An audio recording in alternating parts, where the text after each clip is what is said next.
Cox, you're taking 3 horses to New York for stakes. You're going to have Benner Island in the Grade 1 Acorn, Sassy Little Lila in the Grade 1 Just a Game, and that's kind of a late-minute change to that race, I think. And then you've got the hard-knocking Green Mask in the Jaipur.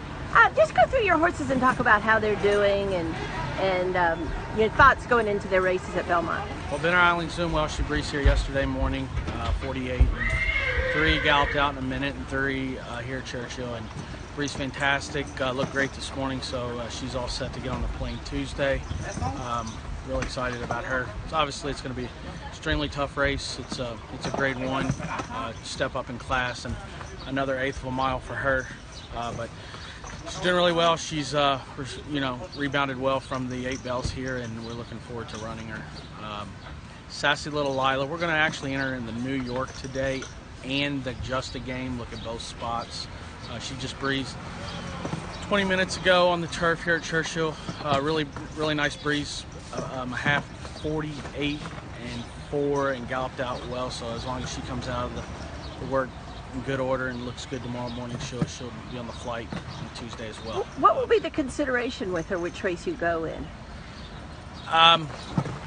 Probably a little bit to do with the pace scenario, size of the size of the field, just where we think she can.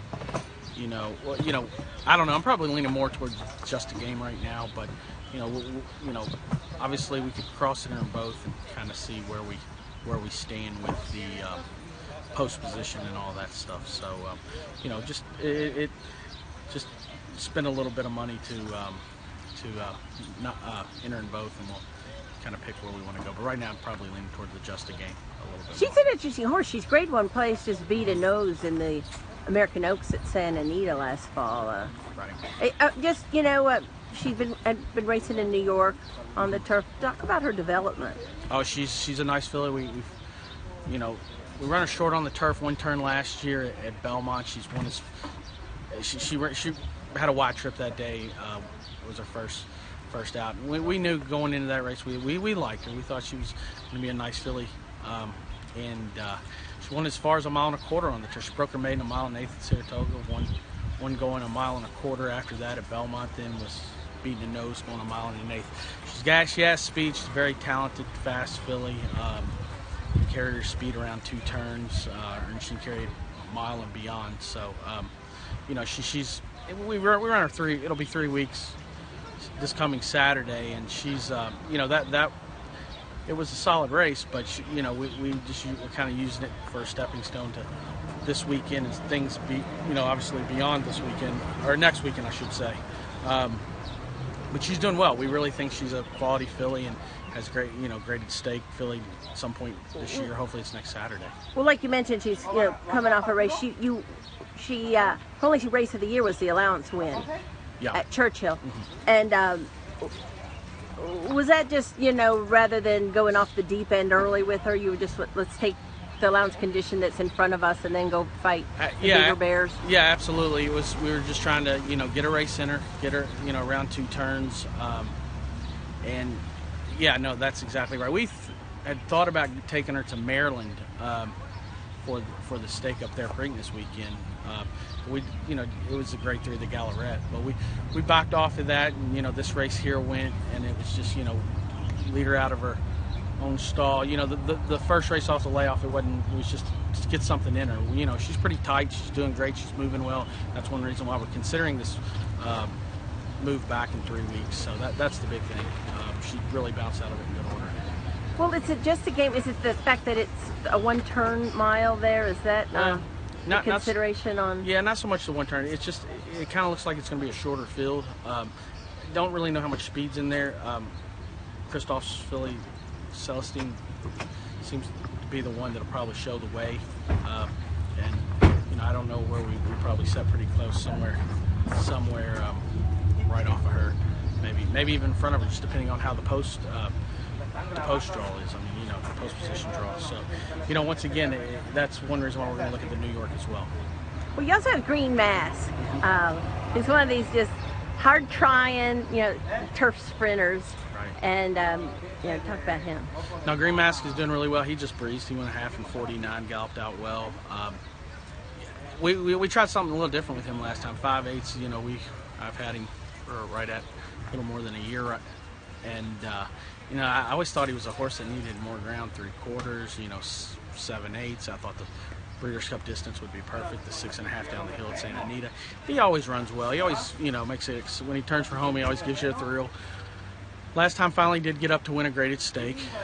So we knew it was in there, and we figured he was a graded horse. He obviously didn't mind the cut in the ground last time. Going the 5/8, he didn't mind the 5/8 either.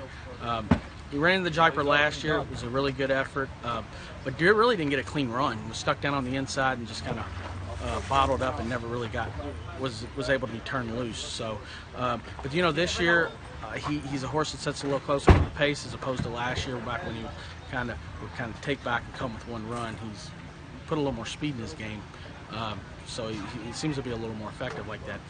We'll see if he likes the 3/4 up there. I mean, he has in the past, but being up close, Javier did a great job riding him last time. He has the call, and hopefully, he'll get a good post, a good trip, and he'll be tough. He's doing great, this horse. Who rides your other two horses?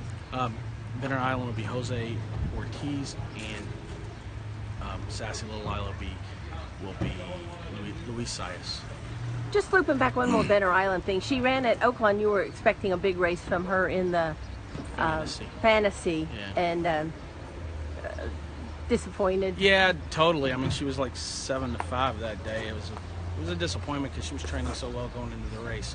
We look back at the Honeybee, and that day she turned for home. She got her head in front. Billy Hollendorfer's, tis now, I believe, I can't remember what the filly's name. I think tis. I can't remember. I know what you're talking about. I can't remember either. She got back in front of us, and that day, I mean, it wasn't one of those deals where I didn't feel like we wasn't fit or anything. I just kind of thought the distance may have got to her the last 16th of a mile, and then we brought her back, and was a little keyed up going into the Fantasy. I didn't really like the way she behaved the day, schooling the day before or that day in the paddock. She was just kind of worked up, just on her toes, and not really what we wanted to see. She put herself really in a good position, but not really the right way. She was pulling the Ricardo Santana and just didn't relax, and then brought her back here, shortened her up to the 7/8, and I think she got back to doing what she wants, being one turn on the dirt. She's actually undefeated one turn on the dirt. She broke her maiden, the race here at Churchill, and then the race here, last fall at Churchill, she won a first level allowance, and then the grade 2 here. So, her other defeat was, I've been around 2 turns and one time on the poly track, won 7H at Arlington. So, we're hoping that she can, get the mile. I think she can, if, it sets up right, and she's really doing well. This filly has not regressed at all since the A-Bell. She's, if anything, moved forward. Her work here last weekend was outstanding. Yesterday was a little bit more of a maintenance work with a good gallop out, and she appears to be ready to roll. Yeah, the grade 1 acorn would be a good spot for her to stay undefeated at one turn. Yeah, it really would. It's a great purse, so we're hoping that she can add to her value with the grade 1. Okay, perfect.